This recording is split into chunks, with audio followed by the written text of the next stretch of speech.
Welcome all. கத்திரிக்காய் மாங்காய் கொஜ்ஜு பண்ணலாமா? இதுக்கு நான் ஒரு மாங்காய் எடுத்து கட் பண்ணியிருக்கேன். தேவையான அளவு கத்திரிக்காய் எடுத்து கட் பண்ணி வச்சுக்கோங்க. வெங்காயம், பூண்டு கட் பண்ணி வச்சுக்கோங்க.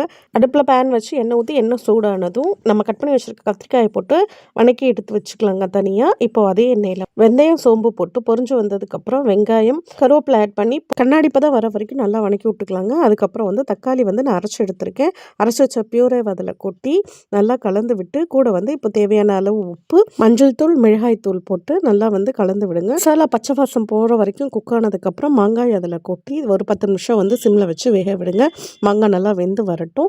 மாங்காய் வெந்து வந்ததுக்கப்புறம் ஒரு 10 மினிட்ஸ் கழித்து கத்திரிக்காயும் அதில் ஆட் பண்ணி நல்லா கலந்து விட்டு லோ ஃப்ளேமில் இன்னும் ஒரு 10 நிமிஷம் வேக விட்டு எடுத்து சாதத்தில் போட்டு சாப்பிட்டா அமிர்தம் மாதிரி இருக்குங்க.